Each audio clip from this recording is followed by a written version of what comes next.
जय हिंद मेरे दोस्तों, आपका स्वागत है आपके अपने यूट्यूब चैनल प्रीतम अकाडमी परिवार में। और मैं हूँ सूरज कुमार। तो कैसे हैं आप लोग? आई होप कि आप लोग अच्छे होंगे, स्वस्थ होंगे, साथ ही साथ पढ़ाई कर होंगे।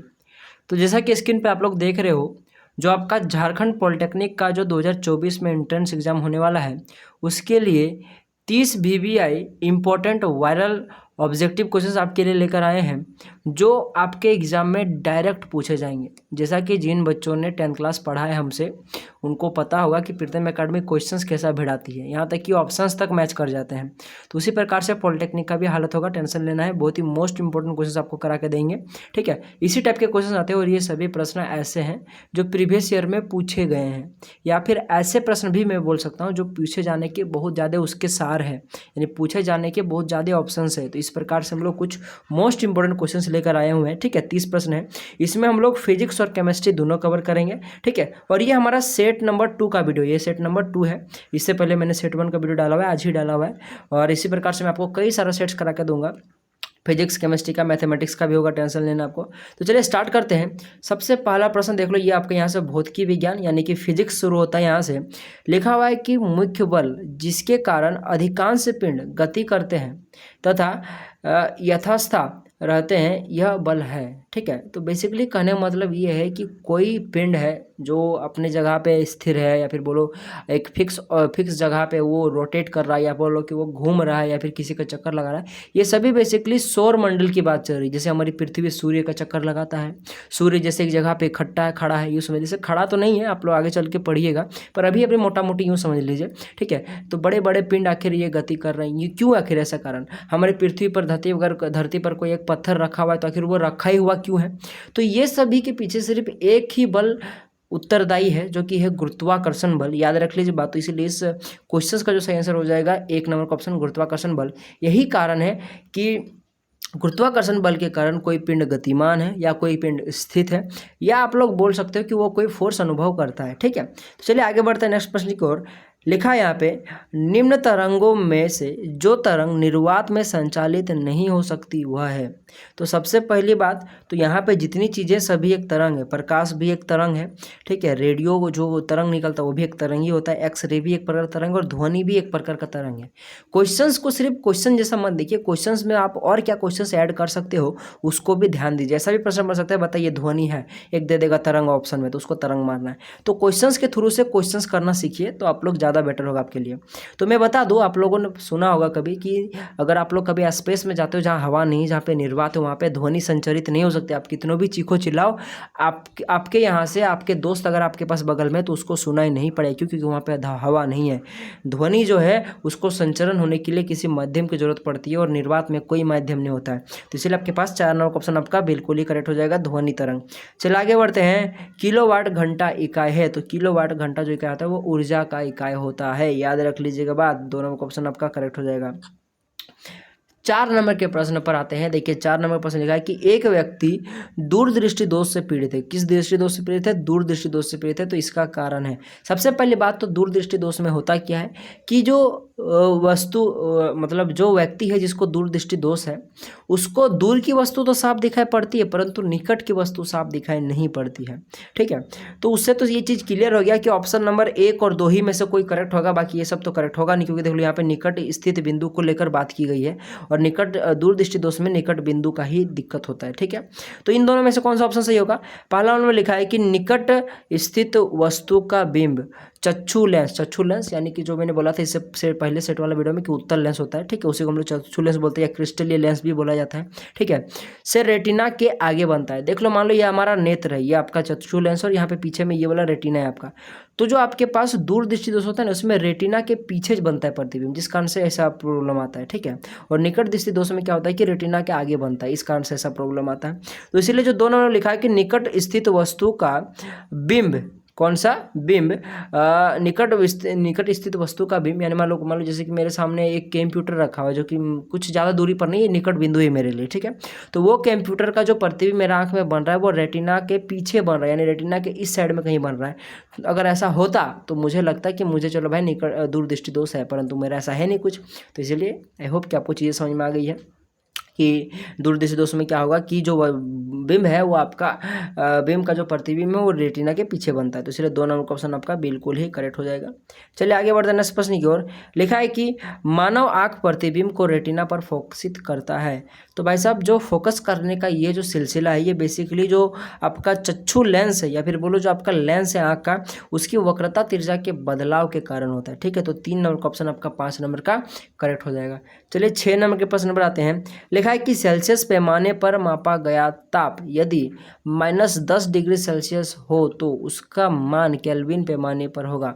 कुछ नहीं करो, 273 में आप लोग -10 डिग्री को जोड़ दो तो जाहिर सी बात है घट जाएगा, तो हो जाएगा 263 केल्विन आपका सही आंसर हो जाएगा, जो कि ऑप्शन नंबर 3 में दिख रहा है। ठीक है, तो इस प्रकार से आप लोग निकाल सकते हो, इस टाइप का क्वेश्चन आता है। ठीक है, चलिए आगे बढ़ते हैं। यह कि उपकरण जो विद्युत धारा की उपस्थिति पता लगाने के लिए प्रयुक्त होता है। तो बहुत बच्चे क्या करते हैं, गलती से वोल्ट मीटर माप देते हैं, जो कि गलती बात है, या फिर अमीटर बहुत कोई मार देता है, अमीटर। ठीक है, तो वो गलत बात है भाई साहब, याद रख लीजिएगा। वो आपका परिपथ में विद्युत धारा प्रवाहित हो रही है या नहीं हो रही है उसको मापने के लिए हम लोग गैल्वेनोमीटर का उपयोग करते हैं। ठीक है, गैल्वेनोमीटर में इस प्रकार से बीच में सुई खड़ा होती है और इस साइड में कुछ रीडिंग होता है, इस साइड रीडिंग होता है। अगर थोड़ा सा भी फ्लक्चुएट करे, या फिर यूँ बोलूँ कि अगर आपका सर्किट में अगर माइनर सा भी अगर करंट है ना, तो वो फ्लक्चुएट करता है, चाहे इधर करे चाहे उधर करे, करता है, तो इससे पता लग सकता है। परंतु अगर आप लोग वोल्ट मीटर अमीटर का उपयोग करोगे तो मान लीजिए कि बहुत ही कम अगर वोल्टेज है या फिर मान लो आपका धारा बहुत ही कम प्रवाहित हो रहा है, तो वो सब फ्लक्चुएट करता ही नहीं, पता ही नहीं चलता है कि बिजली है। सो ठीक है, तो इस कारण से हम लोग क्या करते हैं, उसका उपयोग करके ना कर गैल्वेनोमीटर का उपयोग करते हैं।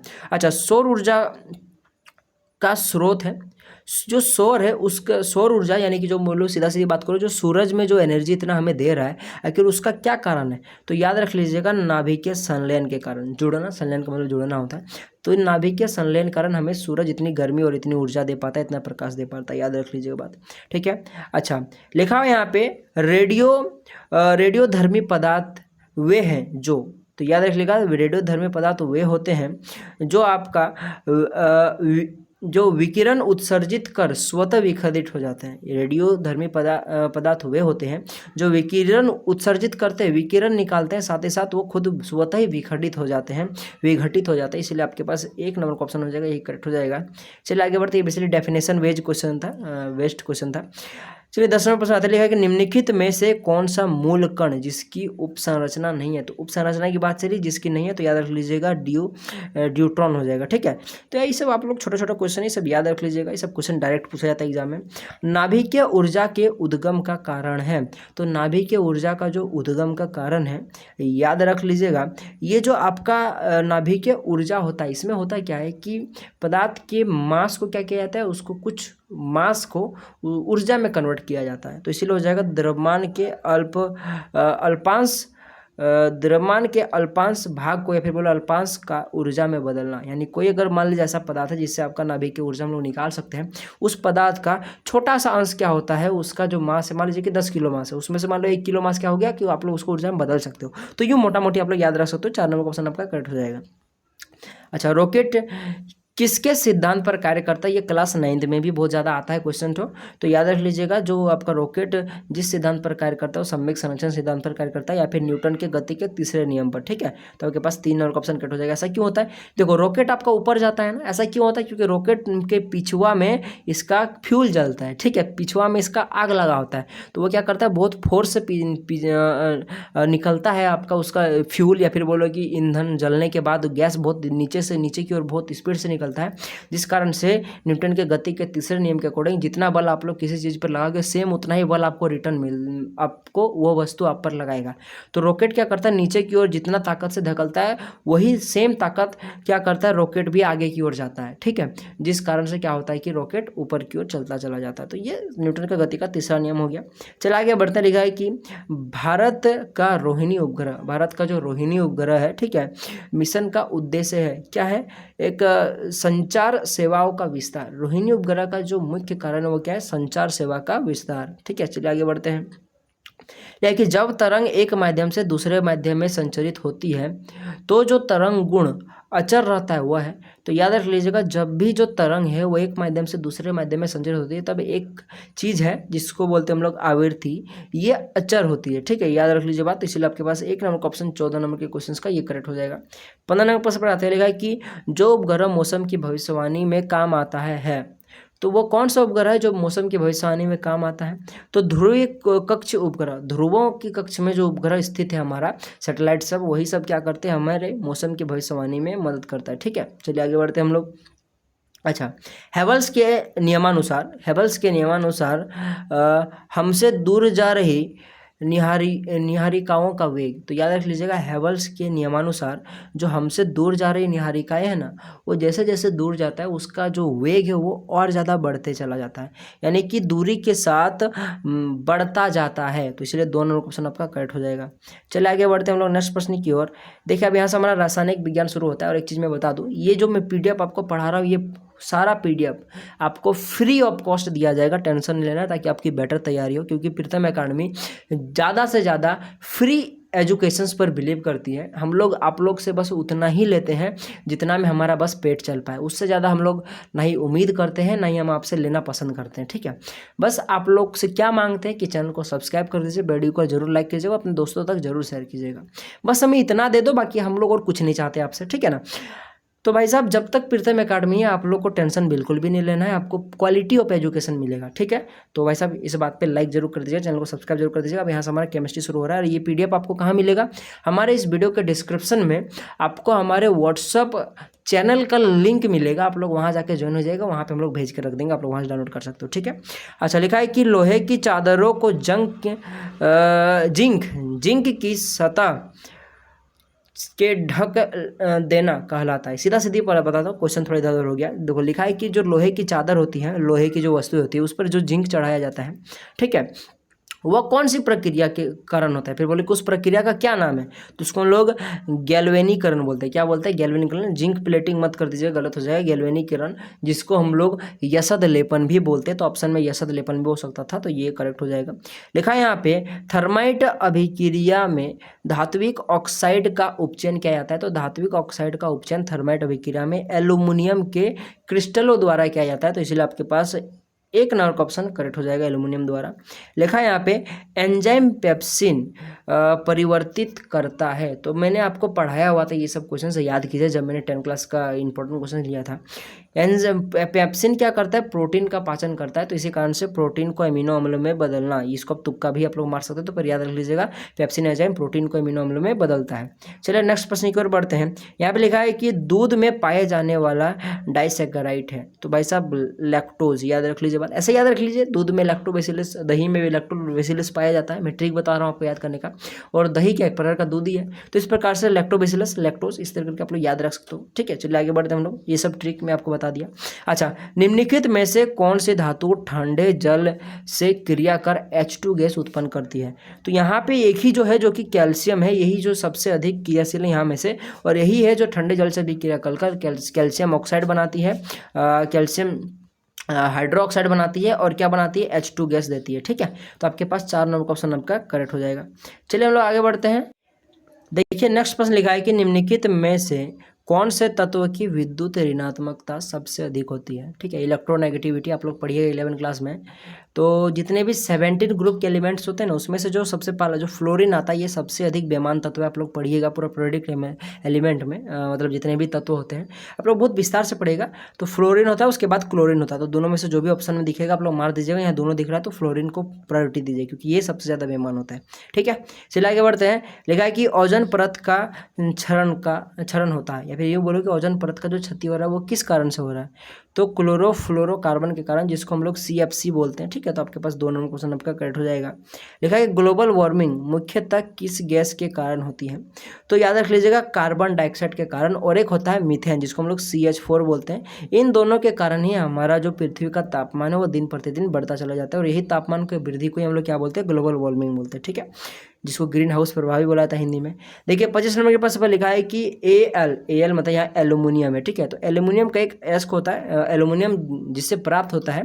ठीक है, जिसको हम लोग बॉक्साइड बोलते हैं। तो देखो इस क्वेश्चन से आपको एक चीज़ सीखने को मिल गया कि एल्यूमिनियम का अयस्क अगर पूछे कि क्या होता है, और ऑप्शन में अगर बॉक्साइड कहीं दिखे तो आप लोग मार दीजिएगा। ठीक है, तो बेसिकली सीधा सीधे बोलो तो बॉक्साइड का आपको फॉर्मूला पूछा है। तो बॉक्साइड का जो फॉर्मूला होता है वो होता है एल्यूमिनियम ऑक्साइड, यानी कि Al2O3 इंटू का 2H2O, पीछे में ये क्रिस्टल के फॉर्म में होता है, जल रही है। ठीक है, मतलब 2H2O आपको देना जरूरी है। तो यानी कि जो कि 3 नंबर ऑप्शन में दिख रहा है, ये आपका करेक्ट हो जाएगा। ठीक है, लिखा है यहाँ पे अमलगम में आवश्यक अवयव है। तो अमलगम जो है ये एक प्रकार का पारद का ही अवयव है, ठीक है, यानी कि जो आपके पास Hg होता है जिसको हम लोग पारा या मरकरी भी बोलते हैं, तो यही करेक्ट हो जाएगा, ठीक है। तो यही है अयस्क Hg का ही होता है अमलगम, ठीक है। चलिए आगे बढ़ते हैं। लिखा है कि क्योंकि अमलगम कहने का तात्पर्य यह है कि उसमें कोई भी दूसरा तत्व उससे कोई मतलब नहीं, पर एक मरकरी या फिर बोलो एक पारा रहेगा ही रहेगा, ठीक है। लिखा है कि निम्नलिखित में से कौन एक भौतिक परिवर्तन है। अब भाई साहब ये बहुत ही सिंपल प्रश्न है, ठीक है। तो मोम का जलना, जहाँ भी वर्ड जलना दिख जाए समझ लीजिएगा कि वहाँ पे दिक्कत है, वो रासायनिक परिवर्तन का उदाहरण होता है, तो ये तो होगा नहीं, ठीक है। रक्त का थक्का जमना, तो रक्त का थक्का एक बार जम गया तो वापस से वो रक्त नहीं बन सकता, ठीक है, तो इसीलिए ये भी रासायनिक परिवर्तन हो जाएगा। जल का वाष्पित होना, जी हाँ सही बात है, जल का अगर वाष्पित होता है तो वो जल ही होता है, भले वो वाष्प में बदल जाता है, अवस्था परिवर्तन होता है, परंतु उसका जो मेन फॉर्मूला है H2O वो बदलता नहीं है, यानी कि उसके आंतरिक परिवर्तन कुछ नहीं होता, सिर्फ बाहरी परिवर्तन होता है, इसलिए आपके पास यही सही आंसर हो जाएगा। बाकी भोजन का पाचन, एक बार जो भोजन पच गया उसके बाद क्या होता है आपको पता ही है, ठीक है।